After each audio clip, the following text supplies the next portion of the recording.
Mga girls na nilang kay Edo, Sheena, Rina at Erica, fast talk to Kalingap Edo. Matatandaan po natin na si Sheena ang unang nalink kay Kalingap Edo. Ito yung magkakapatid na tinulungan nila Kuya Val at Kalingap Rab.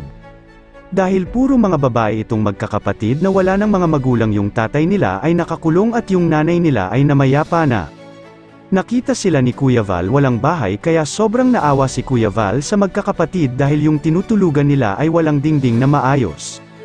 Kaya kung matutulog sila ay salit-salit daw dahil takot sila na baka may loko-loko na biglang papasok sa tinutulugan nila. Kaya naman hindi nag-atubili sila Kuya Val na pagawan sila ng bahay dahil sa sobrang naawa at nag-aalala sila Kuya Val na baka anong mangyari sa magkakapatid. Kaya pinagawan kaagad ito ng bahay. Kaya naman noon kalaunan si Kalingap Rab na ang laging nagbablog kila Sheena kasama sa kanyang mga kapatid na si Bombay na may sakit na epilepsy. Sila Kuya Val ang nagbibili ng gamot ni Bombay, at si Madeline ay namasukan kila Kalingap Rab. At naging scholar pa ito ng Kalingap kasabayan nila Jemmil at Mark na anak ni Ate Mylene. At ayun na nga si Edo ay nalink kay Sheena at nagkaroon ng Edshin.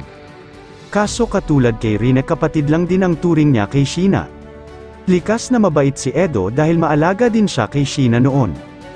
Lalo na kapag nagkakasakit si Sheena ay dinadalaw din ni Kalingap Edo, pinapainom ng gamot at pinapakain din, sinusubuan katulad kay Rina kung anong pag-care niya kay Rina, ganun din ang pag-care niya kay Sheena noon.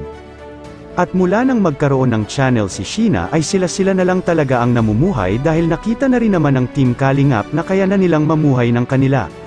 Si Sheena ay matured na din mag-isip tulad kay Dara, maalaga din sa mga kapatid niya, lalong-lalo na kay Bombay na may sakit. At noong natigil ang Edshin, pumalit ang Edrai na kinagigiliwang panoorin ng mga viewers na siyang nagpaluha ng maraming seniors na umaasang magkaroon ng katuparan ang pinapantasya nilang Edrai. Kaso ni sa isip ni Kalingap Edo at ni Rina ay wala yun dahil si Rina ay kuya lang ang tingin niya kay Kalingap Edo at ganun din si Kalingap Edo, bunsong kapatid lang ang turing niya kay Rina. Nang mawala ang Edrai, napalitan ng Edrica na kinagigiliwan na naman ng mga viewers. Ngunit di nagtagal at biglang hindi na nagpa-vlog si Erica sa Kalingap, kung sa anong kadahilanan ay si Erica lang ang tanging makasasagot nito. At dito na nakaramdam ng lungkot ang ating minamahal na Kalingap Edo dahil nagkaroon ng puwang sa kanyang puso si Erica. Sa araw-araw nilang pagkikita ay na-develop si Kalingap Edo kay Erica. Subalit makikita natin sa mga vlog ni Kalingap Rab na iba ang pakikitungo ni Erica kay Kalingap Edo, isang malamig na pakikitungo na ibig sabihin wala siyang feelings ni Kalingap Edo.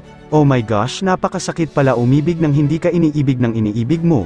Ganon guys, kaya huwag agad-agad ibuhos ang lahat ng atensyon sa isang tao, lalo kapag di pa alam ang tunay niyang damdamin para sa'yo, dahil ikaw lang din ang masasaktan sa bandang huli. Fast Talk with Edu.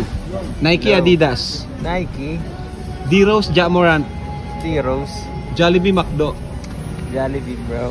Bike o motor? Siyempre bike. Mama, Papa. Both. Mahirap yan eh.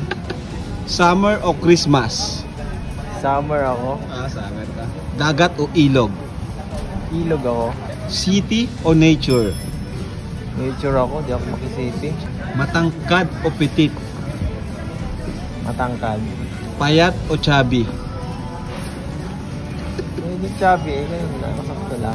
Seafoods o meat? Seafoods. Reyna o Sheena? Secret.